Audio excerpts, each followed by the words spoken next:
স্বাগত চ্যানেল 24 এর নিয়মিত আয়োজন নিউজ লাইন 24 এ। আপনাদের সাথে আছি আমি সামিয়া সেহরিস আলম। টানা বৃষ্টি আর উজান ঢলে তলিয়ে গেছে কিশোরগঞ্জ হাওরের নিচু এলাকা। খেতেই তলিয়ে গেছে প্রায় 2000 হেক্টর জমির বোরো ধান। এমন পরিস্থিতিতে কাঁচা পাকা ধান কেটে নিয়ে যাচ্ছেন কৃষকরা। বিপাকে পড়েছেন শ্রমিক নিয়েও। গেল 3 দিনের টানা বর্ষণে বাড়ছে কিশোরগঞ্জের প্রধান নদ নদীর পানি। বেড়েই চলেছে ধনু, বলাই, মগরা, কালনী, মেঘনা সব নদীর পানি। 24 ঘন্টায় 160 মিলিমিটার বৃষ্টিপাত রেকর্ড করেছে আঞ্চলিক আবহাওয়া অফিস। আভাস দিয়েছে আগামী 4 দিনও বৈরী থাকতে পারে আবহাওয়া। এই অবস্থায় আগাম বন্যার শঙ্কা করছে পানি উন্নয়ন বোর্ড। পাবর এমন আভাসে দুশ্চিন্তার ভাঁজ পড়েছে কৃষকদের কপালে। যে যেভাবে পারছেন কেটে নিয়ে যাচ্ছেন কাঁচা পাকা বোরো ধান। আমাদের জমি ভাই মনে করেন যে বৃষ্টির পানি তলায় নিচ্ছে, ঠিক আছে। তারপর ঋণ করে অনেক টাকা টাকা আনছি, ক্ষেত কেটে ঠিক মতো কাটতে পারতেছি না, কামলার দাম অনেক বেশি, ওইটার জন্য মানে একটু সমস্যা। বৃষ্টি একটা না হওয়াতে পানি নদীতে বের না হওয়ার কারণে এই অঞ্চলটা তলিয়ে গেছে। টানা বৃষ্টিতে বেড়েই চলেছে জলাবদ্ধতা। একমাত্র ফসল ডুবে যাওয়ায় চরম হতাশায় কৃষকরা। বলছেন বাড়তি মজুরিতেও মিলছে না ধান কাটার শ্রমিক। বুক পানি কোমর পানি হয়ে গেছে জমির মধ্যে। হ্যাঁ, জমি তলায় গেছে। যেখানে 1000 টাকা লোক আসলে এখানে 1500 টাকা পাওয়া যায় না। আমাদের জমি তলায় নিয়ে গেছে, আমরা আমার সেই ক্ষেত কাটতে পারি না। আপনারা যদি সরকার ভাই না দেখেন যে আমরা কি ব্যবস্থা করা। কৃষি বিভাগের হিসাবে কয়েকদিনের বৃষ্টিতে তলিয়ে গেছে প্রায় 5000 হেক্টর জমির বোরো ধান। কর্মকর্তারা বলছেন তালিকা করা হচ্ছে ক্ষতিগ্রস্ত কৃষকদের। হাওর অঞ্চলে অনেক জমির ধান তলিয়ে গেছে। বৃষ্টিপাত যদি আরও অব্যাহত থাকে, এই তলিয়ে যাওয়া জমির পরিমাণ আরও বাড়তে পারে।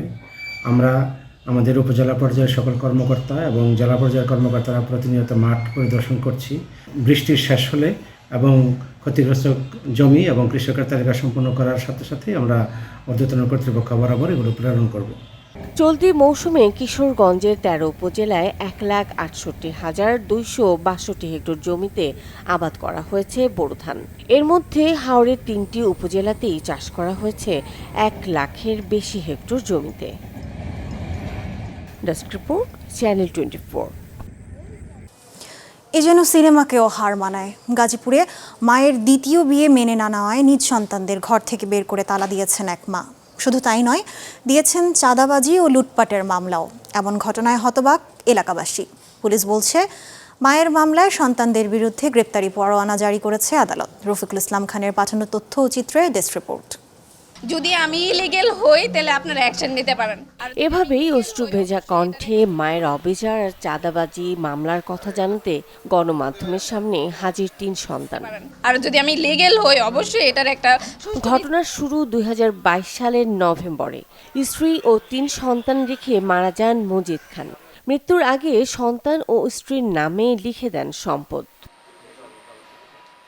নিজের নামে সম্পদ থাকায় স্বামী মারা যাওয়ার কিছুদিন পর সন্তানের বয়সী ভাড়াটিয়াকে বিয়ে করেন মজিদ খানের স্ত্রী শাহনাজ বেগম। তবে বিয়ে মেনে না নেওয়ায় অত্যাচার চলে সন্তানের উপর। তাদের বাড়ি ছাড়া করতে দেয়া হয় ঘরে চাঁদাবাজি ও লুটপাটের মামলা। আমার মা আরেকটা বিয়ে করছে, পাস তো করি নাই, কারণ আমারও তো মান সম্মান আছে, আমারও তো একটা লাইফ আছে। আমরা এতিম ভাই, কেউ নাই আমার পাশে দাঁড়ানো। এক চাচা এসে দাঁড়াই তো সেই চাচার নামে মামলা দিয়ে রেখে দিয়েছে, চাচা পর্যন্ত আসতে পারে না। এইখানে একা থাকতে চাইছে, উনি তো আমাদেরকে রাখবে না, কারণ আমাদেরকে রাখলে তো ওনার সমস্যা। কারণ 26 বছরে একটা ছেলে বিয়ে করছে আমার ছোট বোনের বয়সের। তো আমার ছোট বোন, তারপর আমরা সবাই কিভাবে থাকি ওনার সাথে। উনি তো আমাদেরকে জিজ্ঞেসও করে নাই যে বিয়ে করবে, কিছু সব কিছু নিয়ে বিয়ে করছে।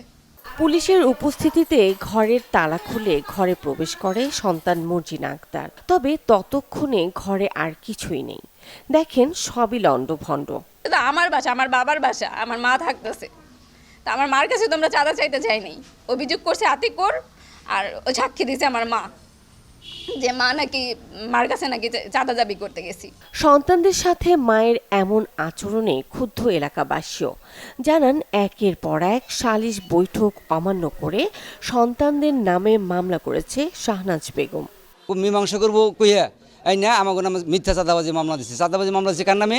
আমার নামে দিছে, আমার ছেলের নামে দিছে, আমার এই বাস্তির জামার নামে দিছে। এখানে যা হয়েছে এটা আর কোনো বাংলাদেশে কোনো আছে কিনা জানি না, যে মা আর মেয়ে এইভাবে মারামারি কাটাকাটি হয়, অথবা সন্তানের নিয়ে যে একটা মায়া মোহাম্মত এটা মধ্যে তাকে দেখা যায় না আর কি।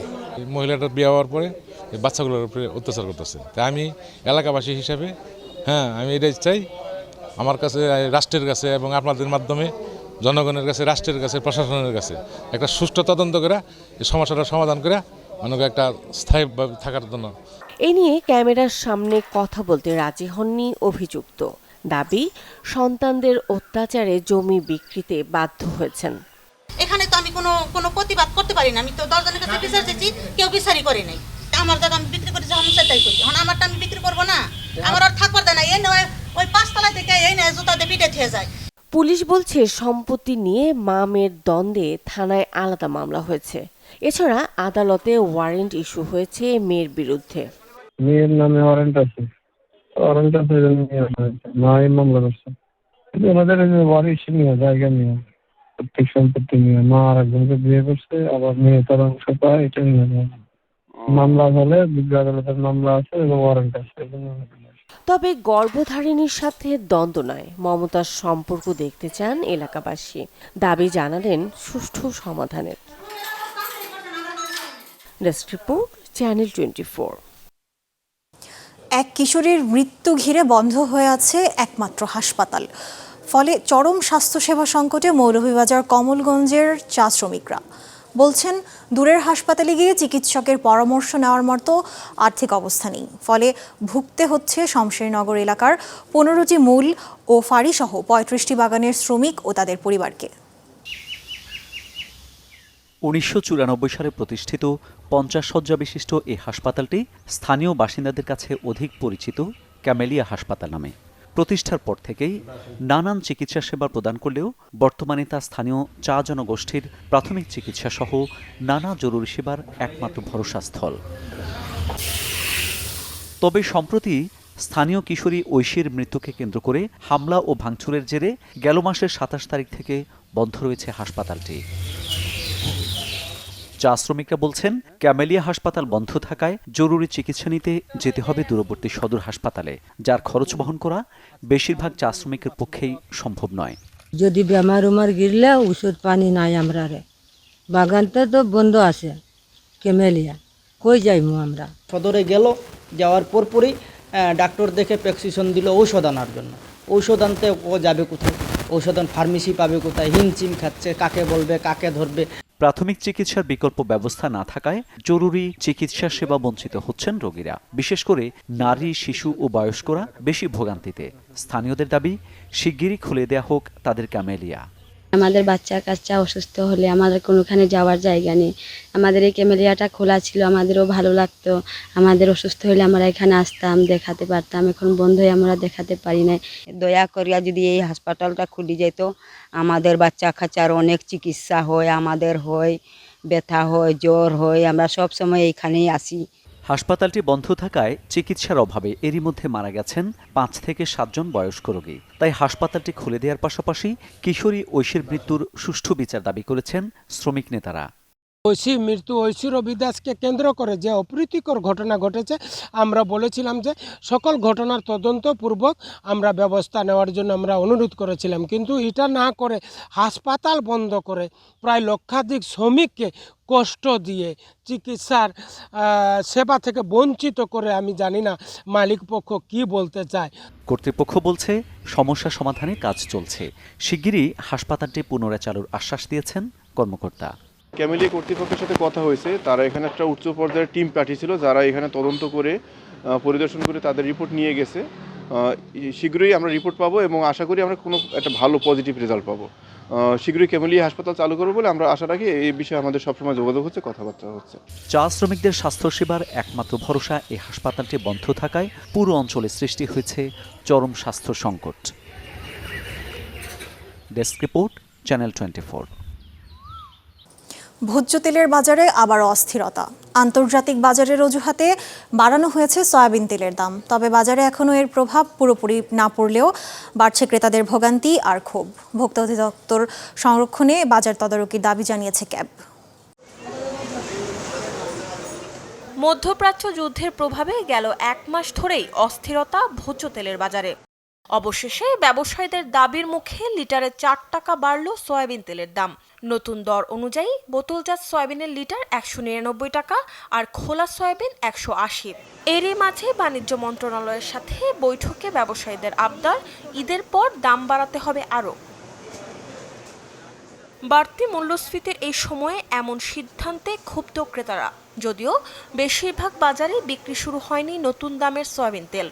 ভর্তুকি দিতে হয় না, এগুলো শুধু সরকার ফলো আপ করলে হয়। সাধারণ মানুষের যে কষ্ট দিচ্ছে এটা অকল্পনীয়। সয়াবিন তেল মানে সবারই তো এমন একটা প্রোডাক্ট, এটা যদি বাড়ে মানে আমাদের ভোক্তাদেরই তো সমস্যা। 1, 2, 5 সবসময় অ্যাভেলেবেল ছিল, এখনও আছে, এখনও কিন্তু পুরান মাল। কালকে রেট কার্যকর হয়েছে, যদি ওই রকমের শর্ট থাকতো তাহলে তো এই মাল থাকার কথা ছিল না, কিন্তু এখনও কিন্তু পুরান মাল আছে এবং আমরা সকাল থেকে কিন্তু পুরান দামে বিক্রি করতেছি। বেশি হবে কেন, এটি বডি রেট দেবো না, 1 টাকা বেশি চাইলে তো কোনির লোকে হারা হালাইব পাবলিক। বাজারে ক্রেতাদের স্বস্তি দিতে নিয়মিত মনিটরিং এর দাবি ক্যাবের। দাম বাড়ানো, দাম কমানো বা যে ক্রাইসিসগুলো আছে সেটা অবশ্যই বলবো এটার জন্য আমরা দায়ী না। ইরান যুদ্ধ আমরা লাগাইনি, ইরান যুদ্ধ আমরা বন্ধ করতে পারবো না, কিন্তু এইটার জন্য সরকার ভর্তুকি দিচ্ছে বা যাই করছে সেখানে জনগণের সাথে যে প্রতিনিধি আছে, ক্যাবের প্রতিনিধি সহ আরও যারা আমাদের যে পাবলিক ভয়েস আছে তাদেরকে নিয়েই আসলে আলোচনা করে এটা করা উচিত। বিশেষজ্ঞরা বলছেন স্বচ্ছতা ও কার্যকর নজরদারি ছাড়া বাজারে স্থিতিশীলতা ফেরানো কঠিন। মরিয়ম আজিজ মৌরিন, চ্যানেল 24, ঢাকা। এখনও গঠন হয়নি বিভিন্ন মন্ত্রণালয় সম্পর্কিত সংসদীয় স্থায়ী কমিটি। এজন্য দ্বিতীয় অধিবেশন পর্যন্ত অপেক্ষা করতে হবে বলে জানিয়েছেন চিফ হুইপ। বিশ্লেষকরা বলছেন মন্ত্রণালয়ের জবাবদিহিতা নিশ্চিতে দেরি না করে দ্রুতই কমিটি গঠন করা উচিত। মাননীয় স্পিকার, আপনাকে ধন্যবাদ। ত্রয়োদশ সংসদের প্রথম অধিবেশনে এ পর্যন্ত 7টি কমিটি গঠন করা হয়েছে, তবে সিদ্ধান্ত হয়নি বিভিন্ন মন্ত্রণালয় সম্পর্কিত সংসদীয় স্থায়ী কমিটিগুলোর বিষয়ে। ল্যান্ডস্কেপিং স্থায়ী কমিটি মূলত মন্ত্রণালয় সম্পর্কিত বিভিন্ন বিল পর্যালোচনা করে, নজরদারি করে মন্ত্রণালয়ের পদক্ষেপ। বিশ্লেষকরা বলছেন সংসদীয় কার্যক্রমে গুরুত্বপূর্ণ ভূমিকা আছে স্থায়ী কমিটির, তাই এগুলো দ্রুতই গঠন করা উচিত। স্পেশাল স্ট্যান্ডিং কমিটিগুলো আসলে আমাদের এখানে দুই ধরনের কাজ করে। একটা হলো যে তারা মন্ত্রণালয়ে যে মন্ত্রী থাকেন তিনি যে বিলটা উত্থাপন করেন, সেই বিলটা সংশ্লিষ্ট মন্ত্রণালয় সম্পর্কিত স্থায়ী কমিটিতে যায় যাচাই বাছাই করার জন্য, এটা একটা কাজ, অর্থাৎ বিল যাচাই বাছাই করা। আরেকটা কাজ হলো আপনার মন্ত্রণালয়ের যে নিয়মিত কার্যক্রমগুলো সেগুলোকে তারা তদারকি করে। আমাদের জন্য সবচেয়ে বেশি জরুরি হলো যে মন্ত্রণালয় সম্পর্কিত স্থায়ী কমিটিগুলো গঠন করা। তবে চিফ হুইপ জানিয়েছেন প্রথম অধিবেশনে গঠিত হবে না মন্ত্রণালয় সম্পর্কিত স্থায়ী কমিটি, অপেক্ষা করতে হবে দ্বিতীয় অধিবেশন পর্যন্ত। পার্লামেন্টারি স্ট্যান্ডিং কমিটি প্রথম সেশনে সাধারণত হয় না, দ্বিতীয় সেশনে আমরা করব, কারণ পার্লামেন্টের পারফরমেন্সের প্রশ্ন আছে, কে কোথায় কী করে সব মিলিয়ে দেখে আমাদের মহিলা মেম্বাররা আসবেন, এই সব মিলিয়ে ইনশাআল্লাহ হোপফুলি যে সেকেন্ড সেশনে আমরা করবো। এদিকে সংবিধানের সংশোধন সংক্রান্ত বিশেষ কমিটি গঠনের প্রক্রিয়া চলছে সংসদে। Ashikin Prince, channel 24, Dhaka. ভারতের 5 রাজ্যে প্রকাশ হয়েছে বিধানসভা নির্বাচনের বুথ ফেরত জরিপের ফল। আলোচনার কেন্দ্রে পশ্চিমবঙ্গ। মমতা বন্দ্যোপাধ্যায়ের এই দুর্গ এবার বিজেপি ভাঙতে যাচ্ছে কিনা সেই প্রশ্নের উত্তর খুঁজছে গোটা ভারত। 2 দফায় রেকর্ড 92% বেশি ভোটার উপস্থিতি। পশ্চিমবঙ্গের রাজনীতির ঢেউ যেন ভোট কেন্দ্রে টেনে এনেছে সাধারণ মানুষকে। ধারণা করা হচ্ছে বড় কোনো পরিবর্তনের সাক্ষী হতে যাচ্ছে রাজ্য। 294 আসনের এই বিধানসভায় সংখ্যাগরিষ্ঠতার জন্য দরকার 148 আসন। 6 জরিপ সংস্থার মধ্যে 4টি এগিয়ে রেখেছে বিজেপিকে। এসব জরিপে বিজেপি 142 থেকে সর্বোচ্চ 208 আসন এবং তৃণমূল কংগ্রেস 85 থেকে 140 আসন পেতে পারে বলে আভাস দেয়া হয়েছে। সব সংস্থাই একমত যে কংগ্রেস ও বাকি বাম দলগুলোর ভোটের ফলাফল হবে নগণ্য। পূর্বাভাসে কোনো আসন না পাবার আগাম তথ্যও দেয়া হয়েছে। বিশ্লেষকদের মতে হয়তো এবারই মমতার দুর্গ ভেঙে বাংলা জয় করতে পারে গেরুয়া শিবির। 1 দশক আগে এই রাজ্যেই বিজেপির আসন ছিল মাত্র 3টি, ভোটের হার 10% কিছু বেশি। 10 বছরে বুথ ফেরত জরিপে যে অবস্থানে এখন বিজেপি, সেটি ভারতের নির্বাচনী ইতিহাসে বিরল।